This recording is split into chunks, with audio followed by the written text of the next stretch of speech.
नमस्कार आप सभी का जीएस मैग्नेट के इस यूट्यूब प्लेटफॉर्म पे।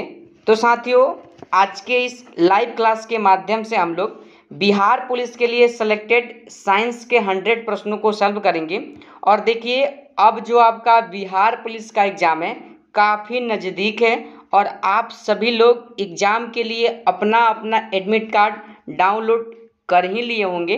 तो देखिए, अब एग्ज़ाम से पहले जो भी समय आपके पास बचा है आप अपना टोटल के टोटल समय रिवीजन पे लगा दीजिए, ठीक है।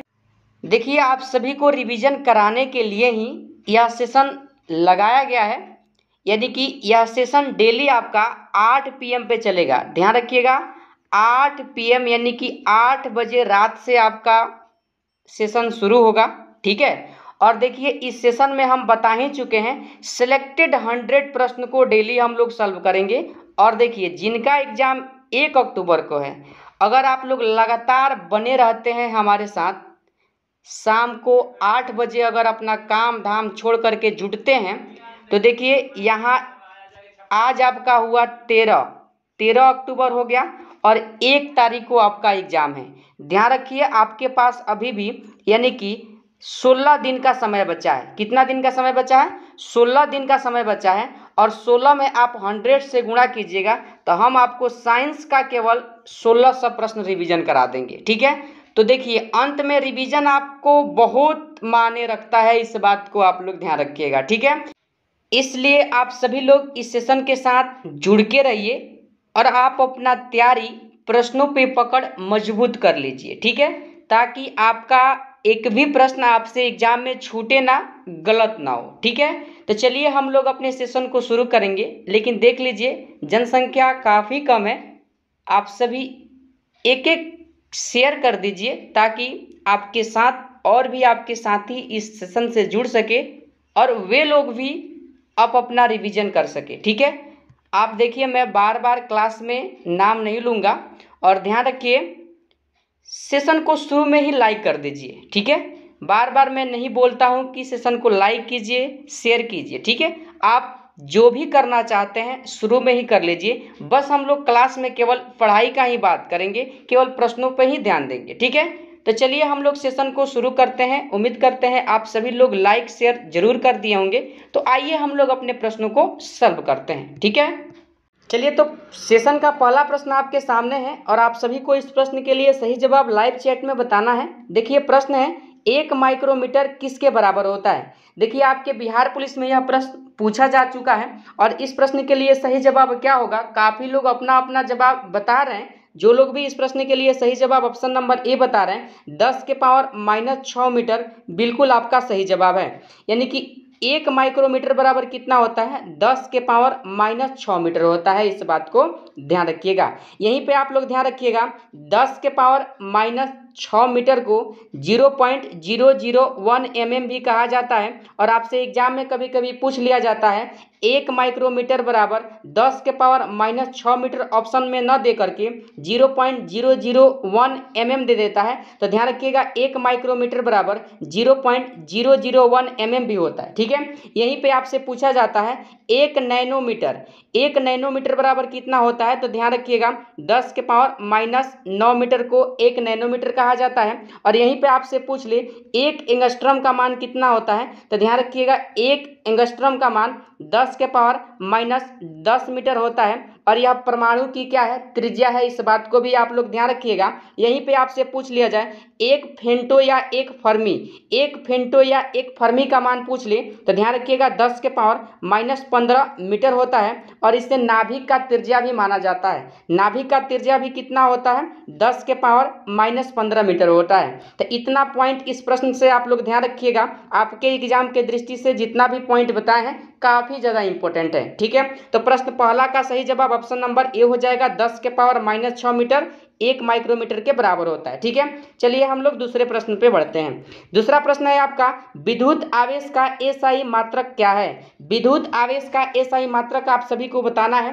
तो देखिए, वोल्टेज का एसआई मात्रक क्या होता है? वोल्ट होता है, ठीक है। यहीं पे आपसे पूछा जाए, ध्यान रखिएगा, केल्विन किसका मात्रक होता है? तो ताप का होता है। केल्विन किसका मात्रक होता है? ताप का होता है। और किलोग्राम किसका होता है? तो द्रव्यमान का होता है। ठीक है, द्रव्यमान क्या होता है, लेकिन आपसे आवेश का मात्रक पूछा गया है। ध्यान रखिएगा, जो लोग भी इस प्रश्न के लिए सही जवाब ऑप्शन बी बता रहे हैं और काफ़ी लोगों का जवाब ऑप्शन बी ही आ रहा है, बिल्कुल आपका सही जवाब है। ठीक है, यानी कि आवेश का सही मात्रक क्या होता है? कूलम होता है। 2 नंबर प्रश्न के लिए सही जवाब ऑप्शन बी हो जाएगा। चलिए अगला प्रश्न है 3 नंबर आपका, देख लीजिए। प्रकाश वर्ष निम्नलिखित में से किसकी इकाई है? प्रकाश वर्ष निम्नलिखित में से किसकी इकाई है? ध्यान रखिए, यह प्रकाश वर्ष काफ़ी बार आपके एग्जाम में पूछा गया है, इस बार भी पूछे जाने की संभावना है। ध्यान रखिएगा, दूरी की इकाई क्या है? प्रकाश वर्ष है। दूरी की इकाई क्या है? प्रकाश वर्ष। 3 नंबर प्रश्न के लिए काफ़ी लोग ऑप्शन नंबर बी ही बता रहे हैं, बिल्कुल आपका सही जवाब है। यानी कि दूरी की इकाई क्या है? प्रकाश वर्ष। ठीक है, यहीं से आपसे अगर पूछ लिया जाए, यानी कि समय किसी के सापेक्षिक नहीं रहता है, इस बात को आप लोग ध्यान रखिएगा। ठीक है, यहीं से आपसे प्रश्न पूछा जाता है कि प्रकाश का चाल यानी कि प्रकाश की गति आपसे पूछ ले, तो ध्यान रखिएगा 3 गुणे 10 के पावर 8 मीटर पर सेकेंड होता है। ठीक है, मीटर पर सेकेंड होता है। अगर ध्वनि की गति आपसे पूछ ले तो 332 मीटर पर सेकेंड आप लोग ध्यान रखिएगा। ध्वनि के लिए कितना ध्यान रखिएगा? 332 मीटर पर सेकेंड ध्वनि की चाल होता है, यानी कि गति होता है। और सर्वाधिक किसमें होता है ध्वनि की गति? तो ध्यान रखिएगा ठोस में होता है। किसमें होता है? ठोस में होता है। यह एक्स्ट्रा पॉइंट था, आप लोग ध्यान रखिएगा। ठीक है, प्रश्न है आपका 4 नंबर, देखिए निम्नलिखित में से कौन सा मात्रक सुमेलित नहीं है? कौन सा सुमेलित नहीं है? देखिए डेसिबल, ध्वनि की प्रबलता का इकाई क्या होता है? डेसिबल, बिल्कुल सही है। अश्वशक्ति शक्ति की इकाई है, यह भी सही है। समुद्री मील नौ संचालन में दूरी की इकाई है, यह भी सही है। ठीक है, वही डॉप्सन का बात किया जाए तो ओजोन परत की मोटाई मापा जाता है किससे? डॉप्सन में। ठीक है, ध्यान रखिएगा, उष्मा की इकाई क्या होता है? तो जूल होता है। क्या होता है? जूल होता है, इस बात को ध्यान रखिएगा। नहीं पूछा गया है, आपके प्रश्न का सही जवाब ऑप्शन नंबर डी हो जाएगा। ठीक है, जो लोग भी इस प्रश्न के लिए सही जवाब ऑप्शन डी बता रहे हैं, बिल्कुल सही है। यहीं पे आप लोग ध्यान रखिएगा, पूछ लिया जाता है चाल या वेग का यानी कि इकाई, तो चाल या वेग का इकाई ध्यान रखिएगा मीटर पर सेकंड होता है। क्या होता है? मीटर पर सेकंड। यहीं पे अगर संवेग बहुत बार पूछा जाता है आपके एग्जाम में, संवेग का इकाई पूछ ले तो ध्यान रखिएगा केजी मीटर पर सेकंड होता है। केजी मीटर पर सेकंड होता है। ठीक है, यहीं पे अगर पूछा जाए कार्य का इकाई पूछ लिया जाए या ऊर्जा की इकाई पूछ लिया जाए। ठीक है, कार्य की इकाई पूछ लिया जाए या ऊर्जा का पूछ लिया जाए या उष्मा का पूछ लिया जाए। ठीक है, तो आप लोग ध्यान रखिएगा, इसका क्या होता है? केजी मीटर स्क्वायर पर सेकंड स्क्वायर होता है। ठीक है, इसे ही जूल कहा जाता है। ध्यान रखिएगा, सॉरी, यानी कि कार्य ऊर्जा और उष्मा की इकाई क्या होता है? जूल भी होता है और केजी मीटर स्क्वायर पर सेकंड स्क्वायर भी होता है। ठीक है, तो आप लोग ध्यान रखिएगा। चलिए, तो इस प्रश्न के लिए सही जवाब ऑप्शन नंबर डी हो जाएगा। लेकिन एक पॉइंट और भी आप लोग ध्यान रखिएगा, 1 HP पूछा जाता है। 1 HP बराबर कितना होता है? तो 746 वाट। आप लोग ध्यान रखिएगा, काफी इंपॉर्टेंट पॉइंट है आपके एग्जाम की दृष्टि से। ठीक है, अगला प्रश्न है 5 नंबर आपका, संवेग की इकाई क्या है? संवेग की इकाई आपसे पूछा गया है। ध्यान रखिएगा, ऑप्शन नंबर बी, जो लोग भी बता रहे हैं, केजी मीटर पर सेकेंड। केजी मीटर पर सेकेंड किसका इकाई होता है? संवेग का होता है। 5 नंबर प्रश्न के लिए सही जवाब ऑप्शन नंबर बी हो जाएगा। ठीक है, चलिए आगे बढ़ते हैं। अगला प्रश्न है, देखिए फर्स्ट प्रश्न में ही हम आपको रिवीजन कराए हैं कि 1 नैनोमीटर क्या है। 1 नैनोमीटर कितना को बोला जाता है, आप सभी को बताना है। तो ध्यान रखिए, अगर आपको याद होगा तो हम बताए थे कि 10 के पावर -9 को क्या बोला जाता है, यानी कि 10 के पावर -9 मीटर को क्या बोला जाता है? 1 नैनोमीटर बोला जाता है। क्या बोला जाता है? 1 नैनोमीटर। 6 के लिए सही जवाब जो लोग भी ऑप्शन बी बता रहे हैं, बिल्कुल आपका सही जवाब है। ठीक है, चलिए अगला प्रश्न है, देखिए 7 नंबर। 7 नंबर प्रश्न में कुछ डाउट है, इसलिए आप लोग इस प्रश्न को छोड़ दीजिए। ठीक है, अगला प्रश्न आपके सामने है, देखिए प्रश्न को पढ़िए। किसी गतिमान पिंड के लिए विस्थापन तथा दूरी का आंकिक अनुपात क्या होता है? आंकिक अनुपात आपसे पूछा गया है और आप सभी को बताना है इस प्रश्न का सही जवाब क्या होगा। ध्यान रखिएगा आप सभी लोग, 10/2 हमेशा 1 से बड़ा होगा, 2/10 हमेशा क्या होगा? 1 से छोटा होगा। ठीक है, और 10/10 हमेशा 1 के बराबर होता है। ठीक है, यानी कि विस्थापन और दूरी का आंकिक अनुपात। ठीक है, तो देखिए यहाँ पर आप लोग समझ जाइए, इस प्रश्न के लिए जो लोग भी सही जवाब ऑप्शन नंबर डी बता रहे हैं, 1 के बराबर अथवा 1 से कम, आपका जवाब बिल्कुल क्या है? सही है। ऑप्शन नंबर डी होगा आपके इस प्रश्न का सही जवाब। ठीक है, अगला प्रश्न है, देखिए 9 नंबर। वेग समय ग्राफ की प्रवणता से प्राप्त होता है। क्या प्राप्त होता है आप सभी को बताना है। तो ध्यान रखिएगा वेग का फॉर्मूला क्या होता है, ध्यान रखिएगा वेग बराबर क्या होता है, तो विस्थापन बटा क्या होता है, विस्थापन बटा क्या होता है, तो समय होता है। ठीक है, विस्थापन बटा क्या होता है, समय होता है। तो देखिए इस प्रश्न को आप लोग आसानी से सॉल्व कर सकते हैं। आपके इस प्रश्न का सही जवाब क्या हो जाएगा, तो ध्यान रखिएगा ऑप्शन नंबर बी, जो लोग भी बता रहे हैं बिल्कुल सही जवाब है, यानी कि विस्थापन हो जाएगा 9 नंबर प्रश्न के लिए सही जवाब। ठीक है, अगला प्रश्न है आपका 10 नंबर, देख लीजिए 10 नंबर प्रश्न है, मुक्त अवस्था में गिरते हुए एक पिंड के द्वारा तय की गई दूरी समानुपाती होती है। किसके समानुपाती होता है आप सभी को बताना है। जल्दी से आप लोग लाइव चैट में इस प्रश्न का सही जवाब बता दीजिए कि क्या होगा। तो देखिए 10 नंबर प्रश्न के लिए जो लोग भी सही जवाब ऑप्शन बी बता रहे हैं बिल्कुल आपका सही जवाब है, यानी कि गिरने के समय का वर्ग के समानुपाती होता है। ठीक है, तो 20 के लिए सही जवाब ऑप्शन नंबर सी हो जाएगा, ध्यान रखिएगा। चलिए अगला प्रश्न है आपका 11 नंबर, ध्यान दीजिएगा प्रश्न पे, गति का दूसरा समीकरण डैश और डैश के बीच संबंध देता है। दूसरा समीकरण किसके बीच संबंध देता है आप सभी को बताना है। तो ध्यान रखिएगा स्थिति और समय के बीच क्या देता है, संबंध देता है, ऑप्शन नंबर डी। 11 नंबर प्रश्न के लिए सही जवाब जो लोग भी ऑप्शन डी बता रहे हैं बिल्कुल आपका सही जवाब है। ठीक है, चलिए अगला प्रश्न क्या है आपका देख लीजिए, अगला प्रश्न है 12 नंबर। देखिए प्रश्न को पढ़िए, कोई पिंड वेग v के साथ ऊपर की ओर ऊर्ध्वाधर रूप से फेंका जाता है। ठीक है, यह ऊंचाई h तक पहुंचने के बाद पृथ्वी की ओर लौट आता है। पिंड के द्वारा तय की गई दूरी तथा विस्थापन का अनुपात क्या होता है। तो ध्यान रखिएगा अनंत हो जाएगा, ऑप्शन नंबर डी, यानी कि 12 नंबर प्रश्न के लिए सही जवाब आपका ऑप्शन नंबर डी हो जाएगा, ध्यान रखिएगा। ठीक है, देखिए पीडीएफ के लिए बोल रहे हैं, पीडीएफ आपको मिल जाएगा टेलीग्राम पे। ठीक है, इसी वीडियो के डिस्क्रिप्शन में आपको लिंक दे दिया जाएगा, आप आसानी से टेलीग्राम से जुड़ करके पीडीएफ प्राप्त कर सकते हैं। ठीक है, इसमें आपका 13 नंबर, देखिए प्रश्न को पढ़ लीजिए, गति को सर्वप्रथम किसने परिभाषित किया, किसने किया था सर्वप्रथम परिभाषित, और यहाँ से आपके एग्जाम में प्रश्न हमेशा पूछा जाता है। ध्यान रखिएगा 13 नंबर प्रश्न के लिए सही जवाब क्या होगा।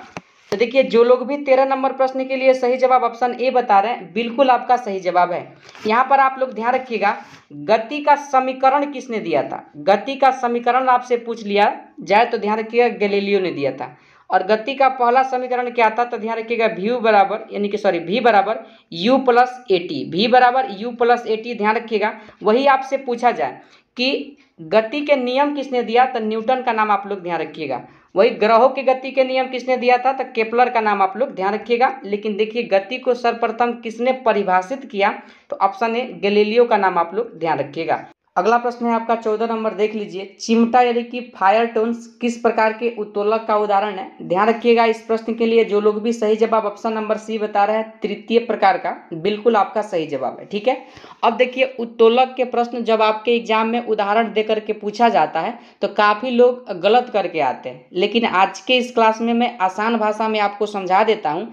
आज से अब आपका उत्तोलक से जो भी उदाहरण दे के प्रश्न पूछा जाएगा गलत नहीं होगा, बस आप लोग जो भी मैं पॉइंट बताऊंगा ना उस पर ध्यान दे करके समझने का प्रयास कीजिएगा। ठीक है, देखिए अगर उत्तोलक का बात किया जाए तो इसमें 3 चीज़ें होता है। ठीक है, जहाँ पर पेंच लगा रहता है ध्यान रखिएगा उसे एफ बोलते हैं यानी कि फलक बोलते हैं। ठीक है, और जहाँ पर वस्तु होता है ध्यान दीजिएगा जहाँ पर वस्तु होता है उसे लोड पॉइंट बोला जाता है, और जहाँ से प्रयास किया जाता है ना उसे यानी कि एफर्ट पॉइंट बोला जाता है, यानी कि ई बोला जाता है। अब आप लोग ध्यान रखिएगा कि अगर फलक यानी कि एफ बीच में रहता है, एफ कहाँ पर रहता है, बीच में रहता है, तो प्रथम श्रेणी का उत्तोलक हो जाता है। और वस्तु यानी कि लोड पॉइंट अगर बीच में रहता है तो द्वितीय श्रेणी का उत्तोलक होता है, और एफर्ट अगर बीच में रहता है तो यह तृतीय श्रेणी का उत्तोलक होता है। ठीक है, अब देखिए आप लोग यहाँ पर चिमटा दे करके पूछा गया, तो चिमटा कैसे बनता है, तो ध्यान रखिएगा चिमटा ऐसे ही नहीं बोलता है जी, वस्तु को कहाँ रखते हैं यानी कि इसके मुंह पर रखते हैं, तो वस्तु रखने का मतलब क्या हो, एल पॉइंट। और देखिए यहाँ पर जो रहता है देखिए बीच में इसका जो अगर बात किया जाए पेंच, तो पेंच को एफ लिखते हैं ना, पेंच को क्या लिखते हैं, एफ लिखते हैं। तो पेंच यहाँ है ना, तो इसे क्या बोलेंगे, एफ पॉइंट, और इसके बीच में क्या रहेगा, तो ध्यान रखिएगा क्या रह सकता है, तो एफर्ट पॉइंट। बीच में ऐसे दबा करके देखिए, ऐसे दबा करके प्रयास किया जाता है ना, ऐसे दबाया जाता है, ऐसे दबा करके प्रयास किया जाता है ना, तो इसका आप लोग ध्यान दीजिएगा एफर्ट कहाँ लग रहा है, बीच में लग रहा है। और जब ई बीच में लगता है तो किस प्रकार के उत्तोलक का उदाहरण होता है, तो आप लोग ध्यान रखिएगा तृतीय श्रेणी के उत्तोलक का उदाहरण होता है। तो देखिए आपसे चिमटा ही न पूछा गया है, तो आपके प्रश्न का सही जवाब क्या हो जाएगा? ऑप्शन नंबर सी हो जाएगा, तृतीय प्रकार के उत्तोलक। ठीक है, और आप लोग देख लीजिए, देखिए अगर आपका फलक यानी कि पेंच बीच में रहता है तो प्रथम श्रेणी के उत्तोलक हो जाते हैं। वही अगर बात कर लिया जाए यानी कि आपका लोड यानी कि वस्तु अगर बीच में रहता है तो द्वितीय श्रेणी का उत्तोलक, और एफर्ट जहां से प्रयास किया जाता है अगर प्रयास बीच में रहो, ई पॉइंट बीच में रहता है तो तृतीय श्रेणी का उत्तोलक होता है। ठीक है, इतना बात आप लोग ध्यान रखिएगा। आज के बाद कोई भी प्रश्न अब उत्तोलक से आप लोग गलत नहीं करके आ सकते हैं। ठीक है, ना हो सकता है। ठीक है, चलिए तो इस प्रश्न के लिए सही जवाब ऑप्शन सी को ध्यान रखिएगा। अगला प्रश्न है आपका 15 नंबर। देखिए प्रश्न को आप लोग पढ़ लीजिए। किसी पिंड का जड़त्व के बारे में आपसे पूछा गया है और इसके लिए आपको 4 ऑप्शन दिया गया है। आप अपना सही जवाब बताइए कि प्रश्न 15 के लिए सही जवाब क्या होगा। तो देखिए 15 के लिए सही जवाब आपका ऑप्शन नंबर सी को ध्यान रखिएगा। उसकी गति की अवस्था में परिवर्तन को प्रतिरोधित करता है कौन? जड़त्व करता है, इस बात को ध्यान रखिएगा। 15 के लिए सही जवाब ऑप्शन नंबर सी हो जाएगा। ठीक है, चलिए अगला प्रश्न है, देख लीजिए 16 नंबर।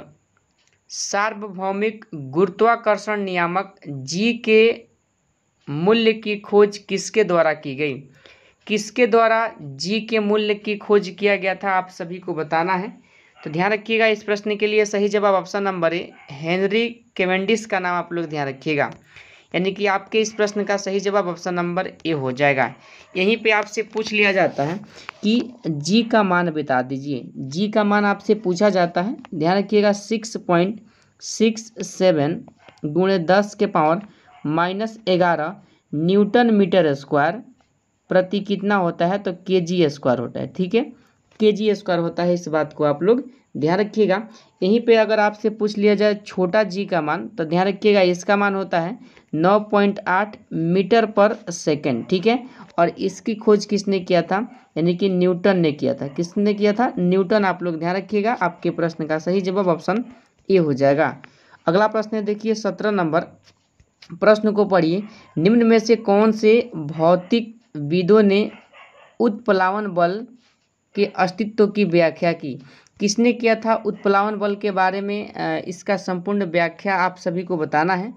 तो देखिए प्रश्न 17 के लिए सही जवाब क्या होगा? ध्यान रखिएगा ऑप्शन नंबर ए, आर्किमिडीज का नाम आप लोग ध्यान रखिएगा। आर्किमिडीज का नाम ध्यान रखिएगा। यह किससे संबंधित हो जाएंगे? तो उत्प्लावन बल से संबंधित हो जाएंगे। ठीक है, चलिए अगला प्रश्न है, देखिए आपका 18 नंबर। प्रश्न क्या है? निम्नलिखित में से न्यूटन का कौन सा गति नियम लॉ ऑफ मोशन है? लॉ ऑफ क्या है? मोशन है, जो दीवार पर फेंका हुआ गेंद टकराकर वापस लौटता है के संबंध में व्याख्या प्रदान करता है। देखिए प्रश्न थोड़ा सा लैंग्वेज बड़ा किया है, लंबड़ा चौड़ा करके आपसे पूछा है, लेकिन इस प्रश्न का सही जवाब आपसे पूछना यही चाहता है कि न्यूटन के गति के तीसरे नियम से संबंधित यह प्रश्न आपसे पूछ लिया गया। ठीक है, तो ऑप्शन नंबर सी को ध्यान रखिएगा। 18 नंबर प्रश्न के लिए सही जवाब आपका ऑप्शन नंबर सी हो जाएगा, न्यूटन की गति का तीसरा नियम। ठीक है, यहीं पर बात किया जाए, न्यूटन की गति के प्रथम नियम को जड़त्व का नियम भी कहा जाता है। और ध्यान रखिएगा प्रथम नियम से बल की परिभाषा मिलता है। यही दूसरे नियम का अगर बात कर लिया जाए तो ध्यान रखिएगा दूसरे नियम से बल का व्यंजक प्राप्त होता है F बराबर ma। ठीक है, आप लोग ध्यान रखिएगा, पूछा जाता है यहाँ से प्रश्न। आपके 18 नंबर प्रश्न के लिए सही जवाब ऑप्शन नंबर सी हो जाएगा। ठीक है, 19 नंबर प्रश्न है आपके सामने। देखिए यहाँ पर कारों के ब्रेकिंग पैड में डैश के गुण का उपयोग किया जाता है। किसके गुण का उपयोग किया जाता है आप सभी को बताना है। तो देखिए इस प्रश्न के लिए सही जवाब क्या हो जाएगा? ध्यान रखिएगा घर्षण का सकारात्मक प्रभाव के लिए किसका प्रयोग किया जाता है? ब्रेक पैड का प्रयोग किया जाता है।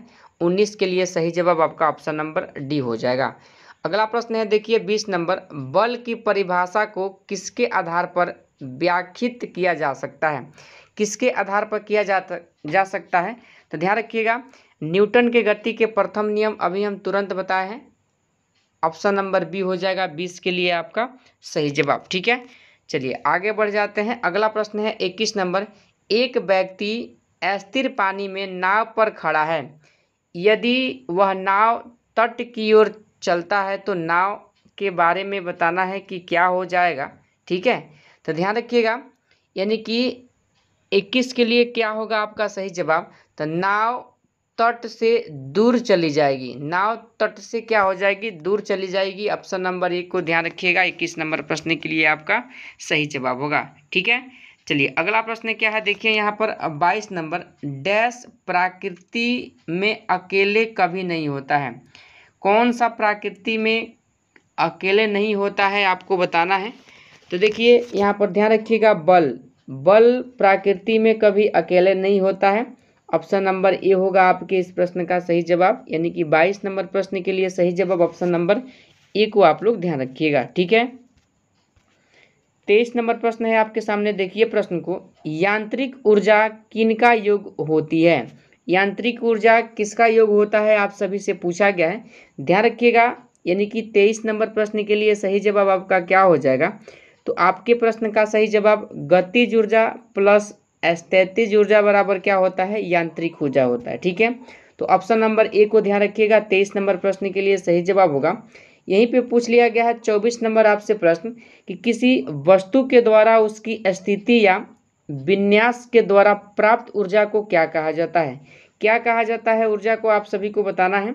देखिए 24 नंबर प्रश्न को अच्छे ढंग से आप लोग पढ़िए और ध्यान रखिएगा, इस प्रश्न के लिए सही जवाब निकल करके ऑप्शन नंबर सी स्थितिज ऊर्जा आएगा। ठीक है, ध्यान रखिएगा आप लोग इस प्रश्न के लिए सही जवाब ऑप्शन नंबर सी को। अगला प्रश्न है, देखिए 25 नंबर प्रश्न क्या है, इनमें से किसे न तो बनाया जा सकता है और न ही नष्ट किया जा सकता है। किसे न तो बनाया जा सकता है और न ही नष्ट किया जा सकता है, तो ध्यान रखिएगा, ऊर्जा को न तो बनाया जा सकता है, न उत्पन्न किया जा सकता है, न नष्ट किया जा सकता है, बल्कि ऊर्जा को एक रूप से दूसरे रूप में रूपांतरित किया जा सकता है।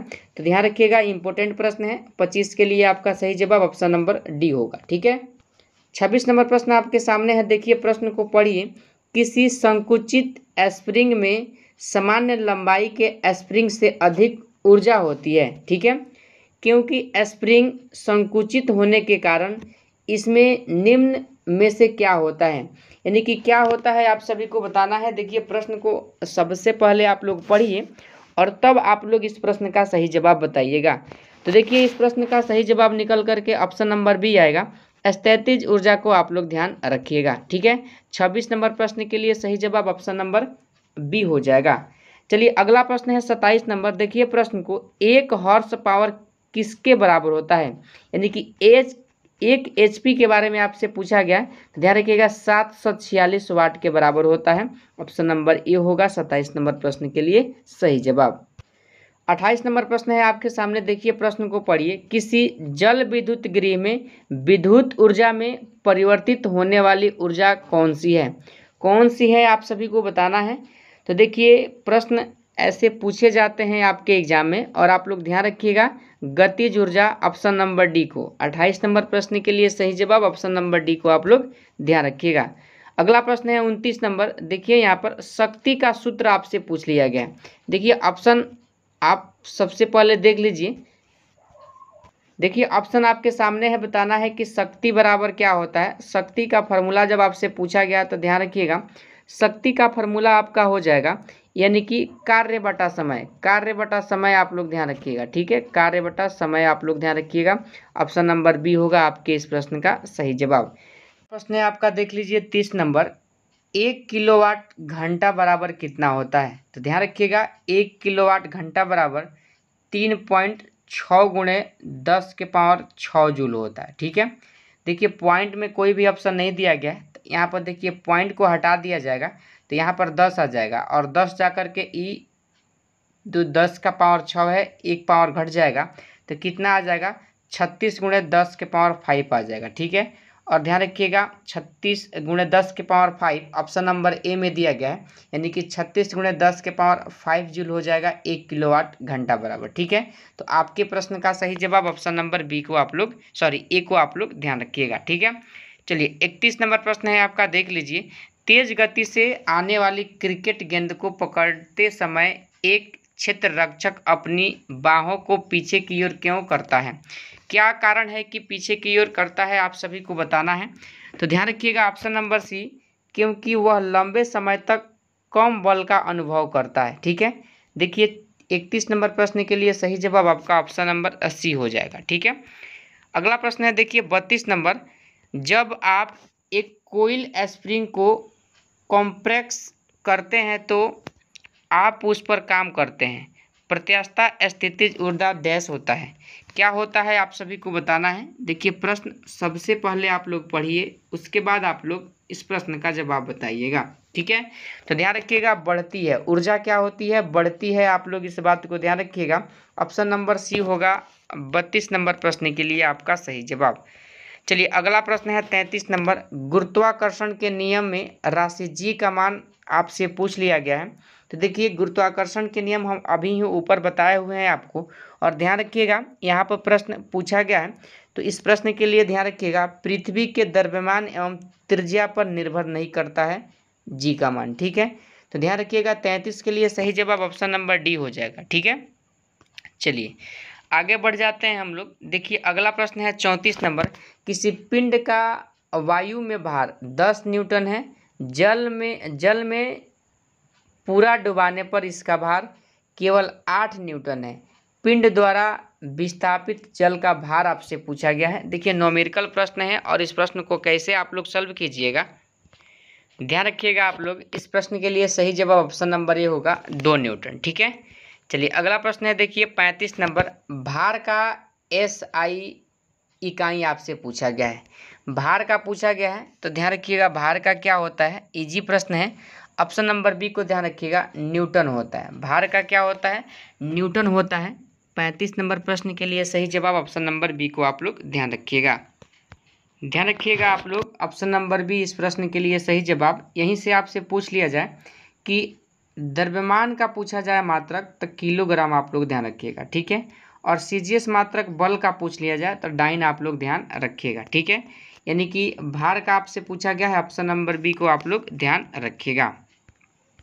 चलिए अगला प्रश्न है आपका 36 नंबर, देख लीजिए, गुरुत्वाकर्षण नियतांक जी का मान होता है। देखिए ऊपर ही हम बताए हैं कितना होता है, तो ध्यान रखिएगा, यानी कि 36 के लिए आपका सही जवाब क्या हो जाएगा, तो ऑप्शन नंबर डी को ध्यान रखिएगा, 6.6734 गुणे 10 के पावर 11 न्यूटन मीटर स्क्वायर प्रति क्या होता है, तो ध्यान रखिएगा, यानी कि केजी स्क्वायर होता है। ठीक है, तो आप लोग ध्यान रखिएगा इस प्रश्न के लिए सही जवाब आपका ऑप्शन नंबर क्या हो जाएगा, डी को आप लोग ध्यान रखिएगा। ध्यान रखिएगा आप लोग ऑप्शन नंबर डी को, यानी कि 36 नंबर प्रश्न के लिए आपका सही जवाब ऑप्शन नंबर डी हो जाएगा। ठीक है, चलिए 37 नंबर प्रश्न है, यदि दो वस्तुओं के द्रव्यमान को 3 गुना कर दिया जाए तो दोनों वस्तुओं के बीच बल होगा, कितना होगा बल, आप सभी को बताना है। तो देखिए बल जो हो जाएगा दोनों वस्तुओं के बीच, ध्यान रखिएगा आपके 37 नंबर प्रश्न के लिए सही जवाब क्या निकल करके आएगा, तो ऑप्शन नंबर सी को आप लोग ध्यान रखिएगा, बल क्या हो जाएगा, 9 गुना हो जाएगा। बल क्या हो जाएगा, 9 गुना। आप लोग ध्यान रखिएगा, आपके प्रश्न का सही जवाब ऑप्शन नंबर सी हो जाएगा। ठीक है, चलिए अगला प्रश्न है देखिए यहाँ पर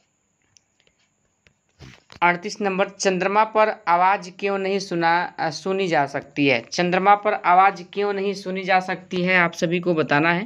तो देखिए चंद्रमा पर आवाज़ नहीं सुनी जा सकती है, इसके लिए 4 कंडीशन आपको दिया गया है, आपको पढ़ना है और समझ करके आंसर बताना है। तो ध्यान रखिएगा, यानी कि चंद्रमा पर कोई वायुमंडल नहीं है और ध्वनि बिना माध्यम के यात्रा नहीं कर सकती है, यानी कि ध्वनि जो है निर्वात में यात्रा नहीं कर सकती है, इस बात को आप लोग ध्यान रखिएगा। और 38 नंबर प्रश्न का सही जवाब आपका ऑप्शन नंबर सी ही हो जाएगा। ठीक है, 39 नंबर प्रश्न है, पृथ्वी की सतह पर पलायन वेग लगभग डैश होता है, कितना होता है पलायन वेग, आप सभी को बताना है।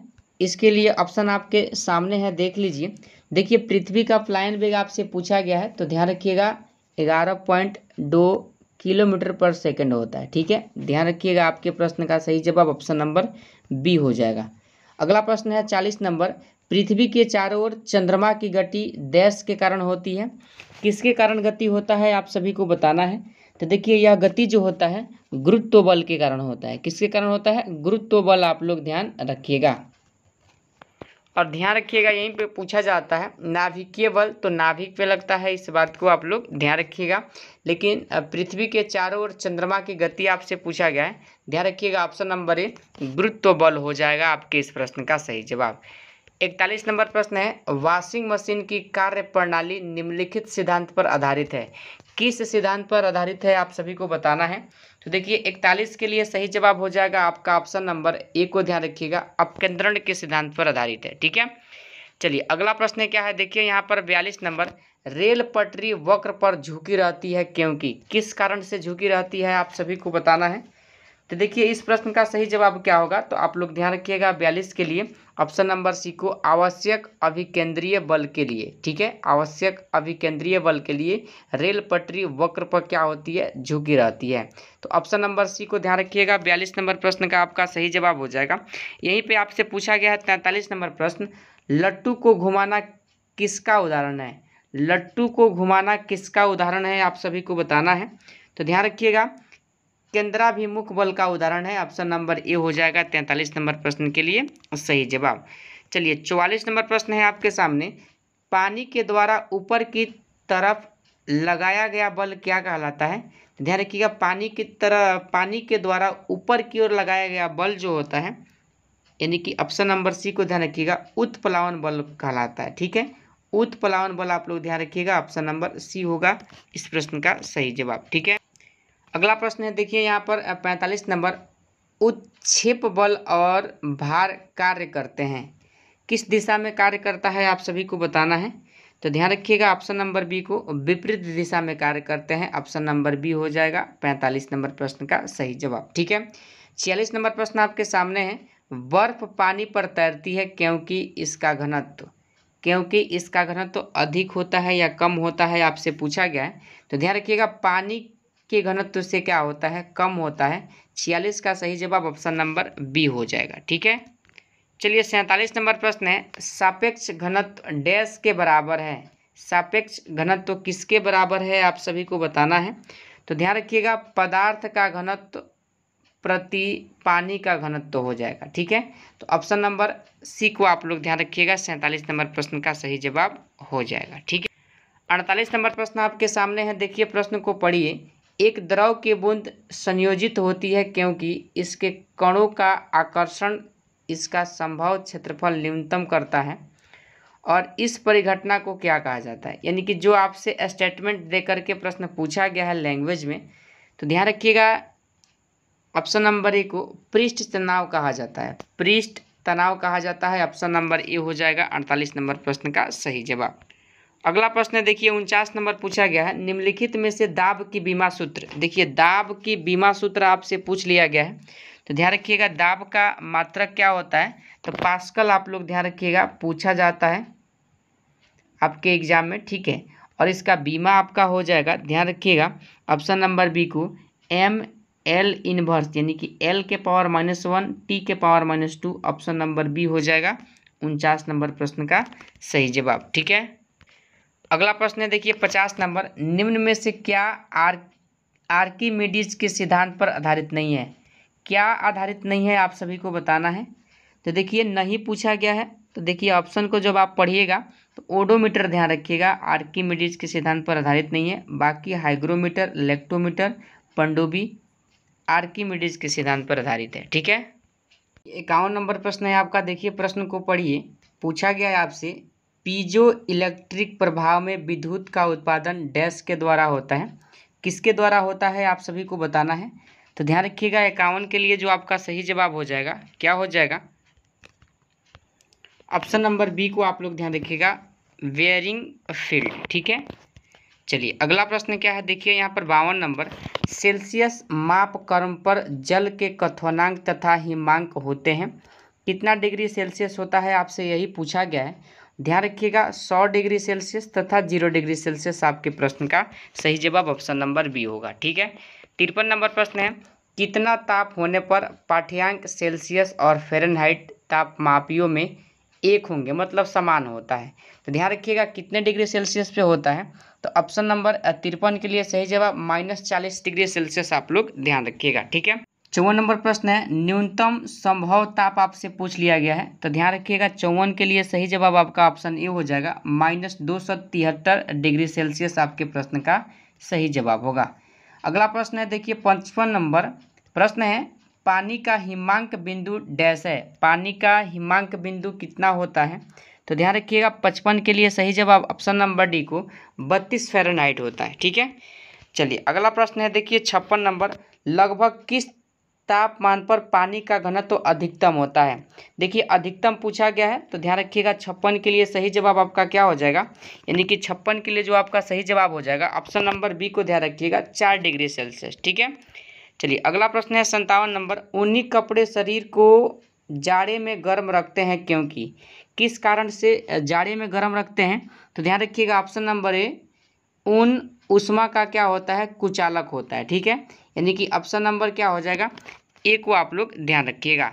देखिए अगला प्रश्न है आपका 58 नंबर, परम ताप का वह शुरुआती बिंदु कौन सा है जहां सभी आणविक गति बंद होती है? सभी आणविक गति बंद होती है, ध्यान रखिएगा ऑप्शन नंबर ए, परम शून्य ताप। ठीक है, ऑप्शन नंबर ए होगा 58 के लिए सही जवाब। 59 नंबर प्रश्न है, ब्लैक बॉडी किसकी विकिरण को अवशोषित कर सकती है? किसकी विकिरण को अवशोषित कर सकती है? तो ध्यान रखिएगा ऑप्शन नंबर डी, सभी तरंगदैर्घ्य के विकिरण को, ऑप्शन नंबर डी हो जाएगा आपके इस प्रश्न का सही जवाब। ठीक है, चलिए अगला प्रश्न क्या है आपका, देख लीजिए यहाँ पर 60 नंबर जो प्रश्न है, संघनन क्या है? संघनन क्या है आपसे पूछा गया है। तो ध्यान रखिएगा वाष्प का द्रव में परिवर्तन क्या कहलाता है? संघनन कहलाता है। ठीक है, अगला प्रश्न है आपका 61 नंबर, ऊर्जा संरक्षण के सिद्धांत के संबंध में कौन सा कथन सही है? देखिए ऑप्शन पहले आप लोग देख लीजिए, ऑप्शन आपके सामने है और आपको इस प्रश्न का सही जवाब बताना है। तो ध्यान रखिएगा ऊर्जा का न तो निर्माण किया जा सकता है और न ही नष्ट किया जा सकता है, ऑप्शन नंबर डी होगा आपके इस प्रश्न का सही जवाब। 62 नंबर प्रश्न है, 273 केल्विन का मान क्या है? 273 केल्विन का मान आपसे पूछा गया है, ध्यान रखिएगा option number D 0 degree Celsius होता है। ठीक है, 0 डिग्री सेल्सियस आप लोग ध्यान रखिएगा। अगला प्रश्न है आपका 63 नंबर, मानव शरीर का तापमान 98.6 फ़ारेनहाइट होता है, सेल्सियस स्केल पर यह मान कितना होता है? सेल्सियस स्केल पे ध्यान रखिएगा ऑप्शन सी 37 डिग्री सेल्सियस होता है। 63 के लिए सही जवाब आपका ऑप्शन सी को हो जाएगा, ध्यान रखिएगा। अगला प्रश्न है देखिए 64 नंबर, ऊष्मा संचरण की वह विधि जिसमें माध्यम के कण गति नहीं करते हैं कौन सी है? यानी कि ऊष्मा संचरण की विधि आपसे पूछ लिया गया है, तो ध्यान रखिएगा ऑप्शन नंबर ए को चालन हो जाएगा। ठीक है, ऑप्शन नंबर ए को आप लोग ध्यान रखिएगा। 65 नंबर प्रश्न है, ऊर्ध्वपातन पदार्थ है। ऊर्ध्वपातन पदार्थ है आपको बताना है, तो कपूर भी है, नेफ्थलीन भी है, अमोनियम क्लोराइड भी है, ऑप्शन नंबर डी 65 के लिए आप लोग ध्यान रखिएगा, यानी कि तीनों हो जाएगा। ठीक है, चलिए अगला प्रश्न क्या हो जाएगा 66 नंबर, बर्फ का गलनांक बिंदु आपसे पूछ लिया गया है, तो बर्फ का गलनांक बिंदु कितना होता है?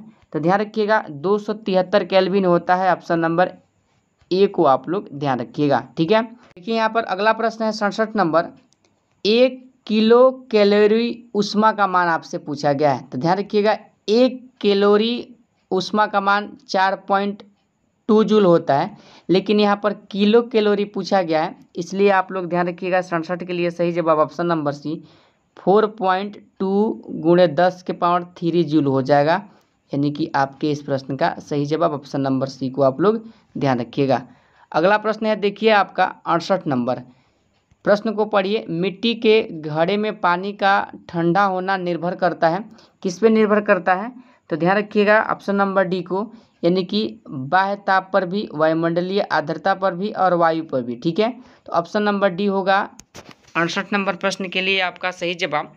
ठीक है, 69 नंबर प्रश्न है आपके सामने, देखिए यहाँ पर पानी का त्रिगुणात्मक बिंदु होता है। पानी का त्रिगुणात्मक बिंदु आपसे पूछा गया है, ध्यान रखिएगा ऑप्शन नंबर सी 273.16 केल्विन होता है, ऑप्शन नंबर सी होगा 69 नंबर प्रश्न का सही जवाब।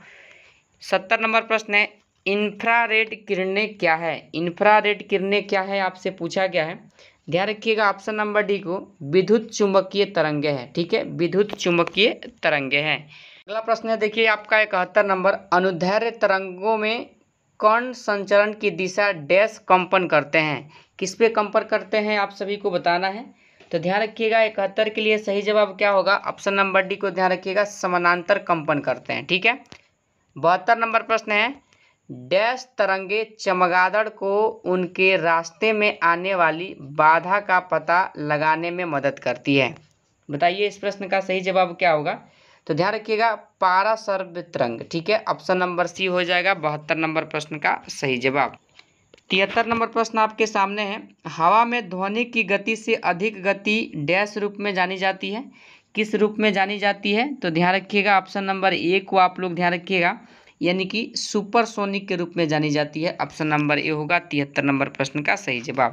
74 नंबर प्रश्न है, एक स्रोत तरंग से 0.3 सेकेंड में 4 शिखर यानी कि क्रेस्ट और 40 गर्त ट्रफ बनते हैं। तरंग की आवृत्ति आपको बताना है। देखिए यह तो न्यूमेरिकल प्रश्न है, ठीक है, लेकिन आप लोग ध्यान रखिएगा 74 के लिए आपका सही जवाब क्या हो जाएगा। तो ऑप्शन सी को आप लोग ध्यान रखिएगा, यानी कि 133.33 हर्ट्ज हो जाएगा। ठीक है, चलिए अगला प्रश्न क्या है यहाँ पर देखिए,